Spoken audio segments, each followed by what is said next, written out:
I came up here from Perth in 1995. 95. And, don't know what happened, but I was stuck here. But still very proud of West Australian, very proud Australian. Very, very happy to be there. So, WA has been in the doldrums, for quite a while. There's a couple of reasons for that, and we're going to talk about those.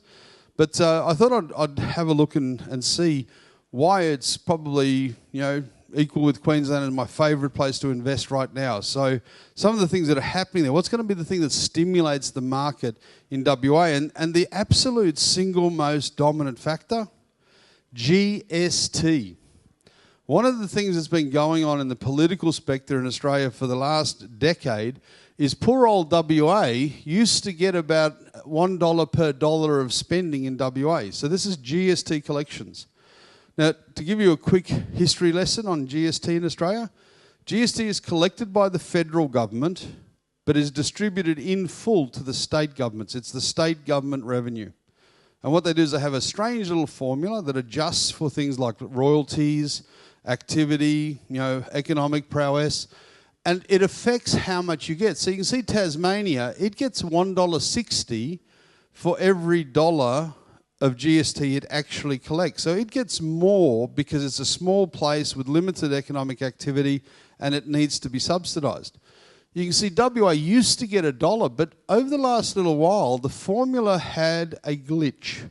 And the glitch was royalties. They said, okay, if you're receiving royalties, we will reduce your GST stake. So over the years, WA's mining has been expanding, its royalty revenue has been increasing, and its take of its GST has been declining to bottom out at about 35 cents in the dollar. So for every dollar of GST generated in Western Australia, 35 cents came back, 65 cents was given to the other states. This has put the state government under enormous pressure, has held back economic growth, and has made it almost impossible to balance the books in WA. And then particularly that became problematic when the mining boom allegedly came to an end around about 2012. The government lost lots of royalty, but the formula was distorted. So what's happened in recent time, the Liberal government has come back to guarantee that WA will now receive a minimum of 70 cents in the dollar. 70 cents in the dollar. And it's lifting to 83 cents in the dollar by 2026. Now, they did this by bribing all the other states. They didn't say we'll change the formula because all the other states said, we're not giving any of our money to them. That's not right. So what they did is they put an extra $1 billion on the table above the GST collection as a special federal government boost to the GST and are adjusting. So WA is getting 80% roughly of that $1 billion boost per year. So that's an $800 million injection straight as revenue to the WA government. It's gone from a deficit last year, it announced the budget just yesterday or Thursday, a deficit to this year a $533 million surplus, just in one foul swoop. Ironically, the Labor government is going, look how good we are. We're such great managers. No, nothing at all to do with them. This just was a windfall that they just received, and it's a $4.7 billion windfall over the next, 7 years. That is huge, unexpected, massive economic stimulus in the hands of the state government to do whatever it wants with. Even if nothing else was going on in WA, this is a game changer. And let me tell you, people haven't woken up to it yet. They still aren't even talking about it, even after the budget surplus on Thursday, as a reason to be happy. They're just saying, the government's done a surplus. So, why is that? We don't even know. But this is it. This is the reason. Now, you can see it's already got back to that 45, 50. It's heading to 70 super fast. Imagine the economic stimulus. Imagine the opportunity that creates. And that's what we're staring. We just happen to be figuring it out just 5 minutes or so before everybody else. So if we can take advantage, we should. But have a look at all the other good things going on. There's how bad things got. And that's largely because of that lack of money. The government went into deficit. They had to pull back things.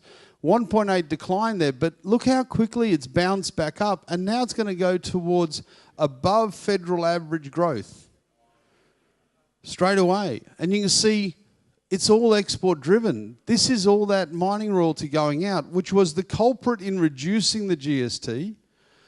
But now there's been a rebalancing. So now we're going to get double whammy benefit. We get the benefit of the massive output in mining and the double benefit of removing the detriment that it was causing. So we get the cash back with the economic benefit. It's a perfect situation. If you look at WA, I've never been one to get up and crow about the mining boom in WA. That's never been my thing. I've got to tell you that. In fact, actually, it was one of the dudes that predicted the mining boom coming to an end, and everyone told me I was horrible, but it happened. But even I was shocked when I looked at this graph. This is the percentage that WA produces of the world market of iron ore. 1/3 of it comes out of WA. Why? Because we have the best stuff. It's not that just we have the biggest hole, it's the best grade of stuff. It's pretty good gear up there, and there's truckloads more. We can't run out of it for literally my lifetime. When 90% of Australia's iron ore, in rare earths, 18% of the world share, 100% of Australian. LNG, 14% now of the world share, and rising. There's some big projects about to open up again. But that's massive economic stimulus, massive export. But the reason I don't get excited about mining, one or two big people are going to make a fortune. The community feeds off the crumbs. That's why I don't like mining. But that's why I'm excited, because at least if we've got job creation and everything, and we've recalibrated the GST, the combination effect, that's really good. That's what I like. And they haven't even put it on the list, but I don't know if you've heard about this thing called lithium. If you have a look inside your smartphone, you've got some. High chance it's going to be from WA pretty soon, because they found it all in the slag piles. So all these minings that we've had for years, it's a byproduct. So they've already dug it out. It's been sitting there for years, and now they can go and turn it into money. It's going to be huge, so wait and see that. If we have a look at the jobs, and this is it, WA has been in real dire straits. You can see unemployment, occupancy rate, vacancy has been dire, but all of a sudden, the full-time job rate's creeping up. Not the part-time, the full-time is going up. But look here, this is again the reason that I'm looking, this is it. Look at the change in job vacancies. All of a sudden, there's a job if you want one. You know, it's going to get hot again down there. We were losing people because they didn't have any jobs, but now there's 30,000 vacancy. But importantly, it's not all in mining. There's 100,000 jobs in mining, but it's across the board. It's across the board. And, you know, we're seeing job growth in a lot of areas. Job growth there. Job growth there, job growth there, job growth here. You know, it's a good story. It's a broad story. It's not one-dimensional, and that's one of the things that I like about it. Again, if you look similarly to the graph we looked this morning with Queensland, there's the Perth price, half of Sydney's. You know, 60% of Melbourne. But the average wage is actually higher in WA than it is in those other places. So there's a lot of incentive for people to sell up, get a better job, get a better house, come over. Same like Queensland, just different. Queensland has a strategic advantage because it's close. They all know it. But WA is finally getting figured out. But from our property market, we've been massively underperforming this last 5 years. Massively. We've been in decline. It's a miracle that it's +2, to be honest. It should be -5, -10. We just happen to have 5 years ago a decent growth year. But the 4 years since has been terrible. -2, -3, -4. But it's just stayed at +2. The long-term average, 4.3. It should be 6s and 7s. So there's some serious catching up to do. But that was a large part to do with the strangulation of our GST collections. And with that coming back, there's instant stimulus. Same in the apartment market, massively underperforming, but massively more bang for your buck. Now, the thing with Sydney people is they may not come to Perth physically, but there's a high likelihood they'll come with their checkbooks because the value and the quality is great. And I don't expect them to move over because Sydney people don't like anywhere outside of the East Coast. But they will come with their checkbooks because the opportunity is there. The profit potential is there. And as I mentioned earlier, they've just had the biggest explosion of profit in their history. The one thing about that, it's addictive. Has anyone ever made money and said, that'll do, I'll never worry about making any more money because I've made enough this time? No. You make some money, you want to make some more. You can't make it in Sydney? Guess what? You can make it in WA. You can make it in Queensland. They're going to move their checkbooks if they don't move their bodies. Mark my words. If we have a look at the average weekly earnings, this is why WA is the highest, because if you look at occupation profession in Australia, mining is the highest paid profession. Where are the most mining jobs? WA. That's why our average is higher. But you can see the other places, everyone earns pretty good money. The minimum adult wage in Australia, $20 an hour. $20 an hour for doing nothing. One of the highest paid jobs in Australia, believe it or not, is what we call the lollipop man. The one that does the construction on the roads. Stop, go, stop, go. That's $100,000 plus job, you know. Yeah, 100,000. Oh, I'm getting tired. How's that? That's amazing. A year? Oh, a year. God. Even I would retire and take that job if it was $100,000 a month. Goodness me. It's very high because he has to go out into the country and it's hot and I'm not air conditioned, so I need to be compensated. Oh, amazing country, Australia. But everyone gets paid good money, no problem. But you have a look again. Look at the WA market. It's been in decline, but again, it proves my theories. I always say population's the most important factor in profit. Look at the population growth for WA. It was the highest in the world for a while. The world, not Australia, the world. 3% plus. And it just fell at the end of the mining boom and it went into negative growth. So what did the property prices do? They went into negative growth. No population growth, still construction, even in a limited supply, has to be oversupply, has to be decline. Simple. So we've had all of this time, but cycles are consistent. Cycle, cycle, cycle, cycle. Guess what? Cycle. Next growth phase, high growth phase. That's what's coming. Again, if we look at Sydney, again, see population growth, price growth. We're roughly sitting at about, there's our own, we're about here. Here, but look where that trend went and look what it did to prices, 10, 20% plus. So the potential is there. Still has to be managed, still has to be thought out, still has to be delivered, still has to be quality, but the potential is there. But this is the important one. Look at the graph. It's boom, boom, boom, boom, boom. Bad, bad, bad, bad, bad. Better, better, almost good. When it's good, good prices. Better, not quite yet. Still people not sure. But if you look at the vacancy rate, there's proof. It was a vacancy rate in Perth. Look at that, 7%.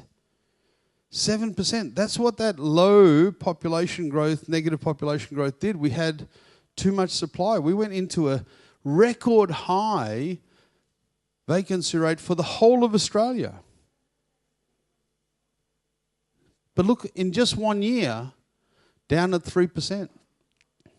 That's crazy good. That shows you that turnaround is real and that turnaround is impacting where it matters. That's the fact. Again, it takes a long time for people to figure this out, apparently. Even though the statistics are there, this is not secret information. but it's useless if you don't act upon it, yes? Okay. But again, look at the trend. This is the full. This is that migration from interstate. You can see it was the interstate people that went away, came for jobs, left. But guess what? They went back to Sydney. The traffic is horrible. The houses are expensive. The schools are overcrowded. And the people are rude. They go, oh, that time we spent in Perth, oh, that was good. We had no stress, no worries. Oh, there's jobs available now. Let's go back. What I call the lucky band theory. You can only pull the lucky band so far and then it always comes back. When you've had the taste of glory, you want more glory. That will come back.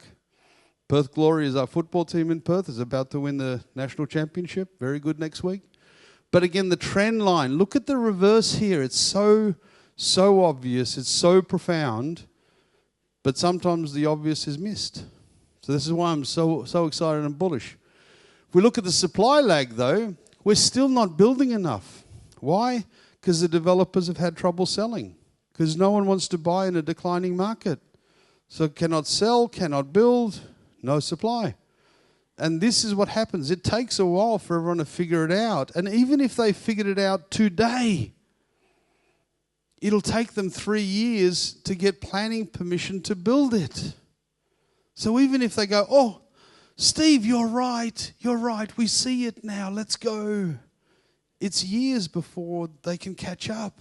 It's too late, and therefore the pressure is on. That's what's happening in Brisbane right now. It's going to happen in Perth in the 5 minutes. That population trend is up, the supply trend is down. Perfect opportunity. And that's why, to me, this is probably the best time ever to buy. I'm so glad that I was ridiculously optimistic and bought 2 years ago into an amazing property at a ridiculous price. And I've got now my next one about to settle next year. Bargains. Now, you can't get the super bargain that you could before. But the value is still off the charts good. And when you look at what's happening, it's the end of a long downturn. Just like Queensland. So that's first to profit Queensland because it was first out of the race. But Perth's not far behind time-wise. The economic conditions are improving massively, primarily because of that GST stimulus. And let me tell you, that government is a Labor government in WA. What do Labor governments want to do? Spend. They're going to spend every cent they can get their hands on. And that's all economic stimulus, more power. That GST revenue is significant. $800 million this year alone, more. Unexpected windfall. Imagine winning lotto 800 times. 800 times on the same night. If only. The value in Perth is off the charts. You look there at Crest. You get amazing big apartment with city views right on there, 700,000. You get houses, 400,000, 600,000. For a few $1 million, you get a massive mansion at Atrium in the best suburb.